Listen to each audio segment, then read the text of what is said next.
welcome to the ThinkMHK podcast presented by the Manhattan Area Chamber of Commerce. On this podcast, you will hear about a variety of local matters pertaining to the business community.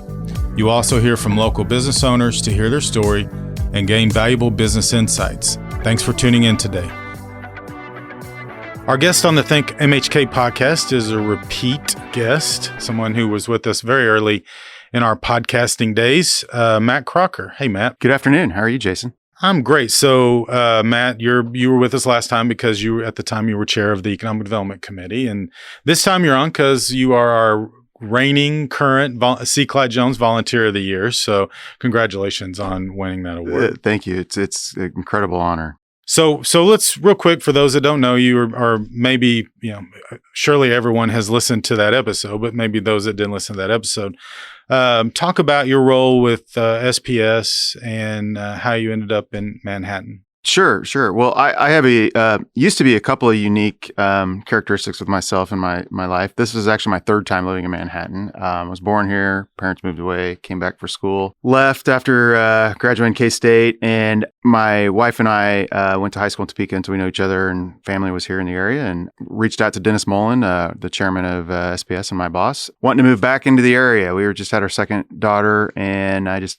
kind of asked him about opportunities he might hear about, and asked me to come have lunch with him, and to my surprise, offered me a job to come work at Steel and Pipe at the time. And it's been just a wonderful, it was really comfortable for me. I knew the culture of the company, the people, knew a little bit about the community having lived here, but certainly learned a lot more about the community since coming back. Of course, Dennis Mullin was on the show earlier in this season, and so went into the whole reason that how Steel and Pipe ended up in Manhattan, which is an interesting story. I'd encourage people to go back and listen to that. So, as we mentioned, you were named Clyde Jones Volunteer of the Year this year at our annual awards banquet. What was your reaction to being? First of all, you weren't supposed to know, but I think you'd kind of figured it out by the point we got to the banquet. But what was your reaction? I got a sense that I needed to be there for some reason. I didn't know exactly why, but everybody kept asking me if I was going, so it seemed a little strange. So I knew something was up, but didn't know the details. It was incredibly humbling, honored to have the opportunity to stand by Clyde Jones and get a photo.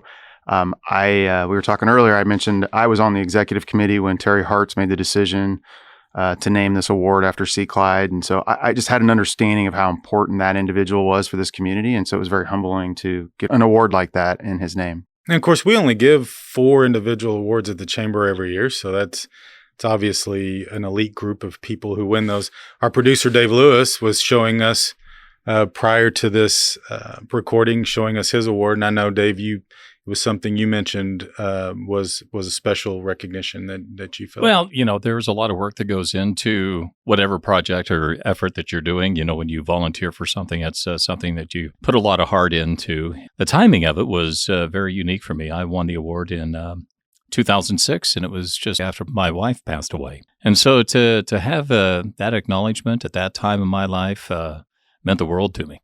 Still does. And it was before it was named after Clyde Jones, who's one of my great friends, as you know. I think Clyde's everybody's great friend. I think you're probably right. Are you on his driver's list? I am, yes. Good. So and I try to go to, I think you mentioned his quarterly birthday parties, right. But I try to attend his semi-annual birthday parties too. So, so Matt, you have been engaged with the Chamber, obviously, for a number of years. Why is being involved in the Chamber important to you? I think a lot of it is just opportunities that in the community. And, there are a lot of opportunities to be involved, and I get involved in a lot of nonprofits. But the community, the strength of the community is ultimately what makes this a great place to live and for people to come to. That's why I came back.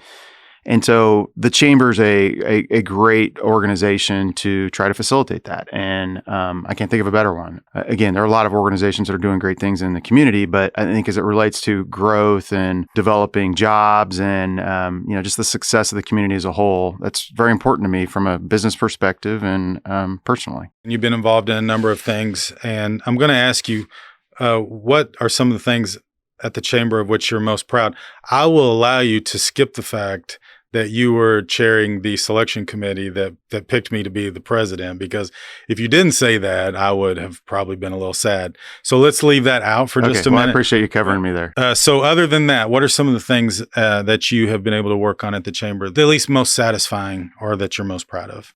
Yeah, that's a good question. I find myself being an individual that I get something done and I don't dwell on it and I kind of move on to the next. So it's hard for me to think back of these things. But I think one of the things that I helped with is the Region Reimagine, and that was a lot of work and a lot of other people were involved in that. I didn't kick it off, but it started off as the Greater Manhattan Project, and Jim Gordon and actually even Kristen Brighton were involved, the chairs before me. But having the opportunity to take that work product and try to bring the community together around it. And I mean, it's a massive document. And so trying to help get a little bit more focus. We didn't get as much focus as we needed at the end of my term as chair, but I think, that I still stayed engaged with that and helping with that. And again, it took a lot of other people, but that really set the path for, I think, where we are today as a community and some of the objectives and goals that are important for us. And in this new phase, I came here back to Manhattan because of my experience with K-State, and the community back then was very different than it is today. And that project helped us recognize we needed to put some different goals ahead of us. So I'd say that's probably Well, and I remember at the time I was interviewing for the job, you were adamant that K-State is great and Fort Riley is great. And those have been our two economic drivers. And it was time for the private sector to catch up and for us to focus on private sector job growth. And as we discussed recently in one of our economic development committee meetings, last year, 2022, the Manhattan Metro was recognized as the third leading community in the country under 200,000 in terms of number of projects. And we had 11. In the previous 20 years, we'd had 17 total. So obviously something clicked there in that period. Yeah, absolutely. I mean, I think you nailed it. I mean, we had a three-legged stool, but one of those legs was just a little shorter. And that was because the others were really they were the economic engine. And myself and some others, again, it wasn't just me, but had some foresight to see that we needed to make sure that other leg was sturdy enough to hold it up. It isn't somehow saying that the other two are less important because they are extremely important. They're just different. It's just they're not growing the same degree that they were previously, and we still have to have community growth. It feels like every time we have a really difficult challenge and we start thinking about putting groups together to address it, that you always get included. So first of all, why do you think you always get included? And then second of all, why do you always say yes? I think I finally come to understand an answer for the first one, and I mentioned it the evening of the recognition. SPS is in a very fortunate position to. We have a few. I was corrected because I said I don't think we have any, but we do have some customers here in town, and I thank those people. But we really don't rely much on the Manhattan community from a business perspective.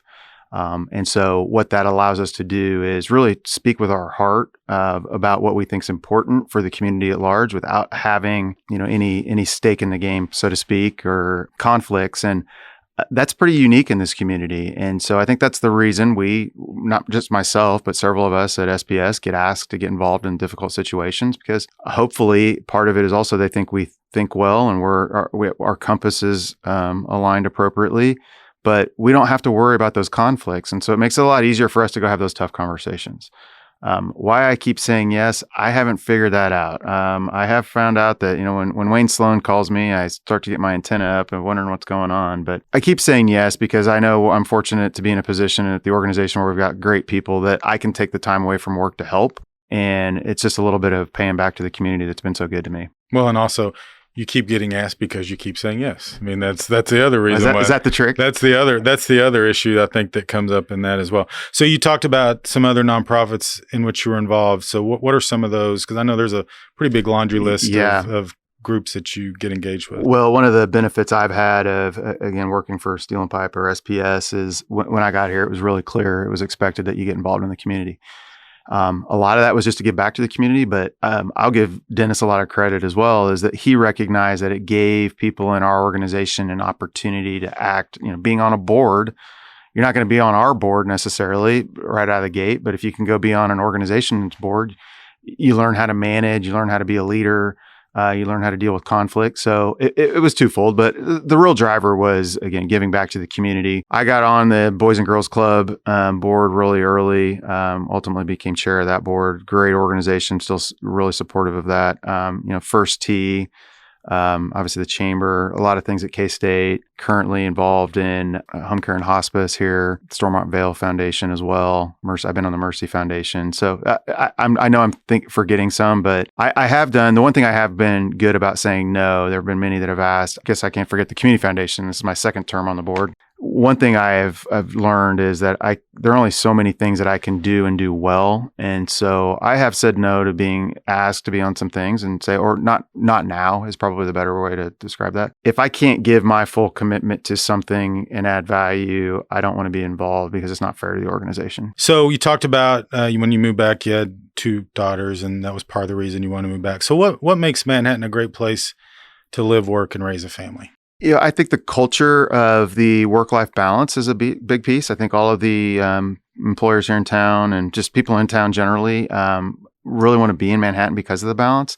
The community's large enough to provide some amenities. There are a few things that have closed or gone away that I miss, and hopefully we can get something similar back. But involvement and activities, again, just if I were, as I mentioned, I was from Chicago, I wouldn't have had the opportunity to work with so many great organizations that I just mentioned if I were in Chicago, right? I mean, you just don't get those opportunities in big cities like that. And so it's all of that. And, for us, it was also getting closer to family. And I think there's a lot of people that come to Manhattan and stay in the area because their family's close and like the Midwest culture. But I came for my reason. Many people come for other reasons. And I just want to make sure people have a reason to come to Manhattan. And your kids are 383 kids, Yep. right? I mean, the good school systems and school system. It's just there's a lot of great things here in Manhattan. Of course, the other thing that you and I have in common is I have a son that's an OU grad. You have a daughter that's at OU and another one on her way to OU, right? I know that hurts Dave to hear those hear those kind of things, but what is it about OU that all of a sudden now we're from Oklahoma, so it makes sense that my son would go there, but what has attracted your daughters to Oklahoma? Well, I think really what attracted my daughters is that my oldest daughter, Madeline, she wanted to go away. I think she knew she wanted to go away. And quite frankly, when people ask me about it, I'm actually a 3rd generation K-Stater, so it's a little bit of a struggle for me. Maybe her son will stay. And your wife's KU, right? Yeah, she's a KU grad. Yeah. So I felt it was important that they go away, experience, kind of grow up, so to speak. And so we looked at some places, and OU was far enough away, but close enough and good school. And so my oldest daughter picked that. And I think our middle daughter, we looked at some other places, but she felt comfortable with it as well. So, and we'll get them back, right?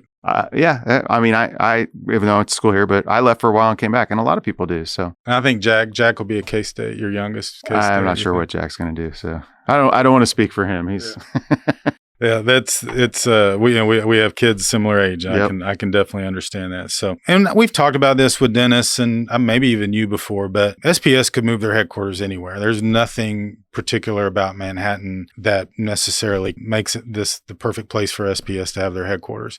Why do you all choose to keep it here? The success of the company has really been driven a lot on acquisition. So when we look at acquisition of other businesses, the people are really the asset that you want. And I think the same is said here is that we could move, especially after COVID and work from home, right? People can be anywhere, but it's important for our business to have the right people, and those people are here. And if we moved the office, a lot of the people wouldn't go with us. We've attracted people to Manhattan because of the wonderful things I talked about with the community. And so that's what makes our company culture what it is. And so that's really the glue that keeps us here. It's the people and the culture. So there's no real business reason why we have to be in Manhattan, Kansas.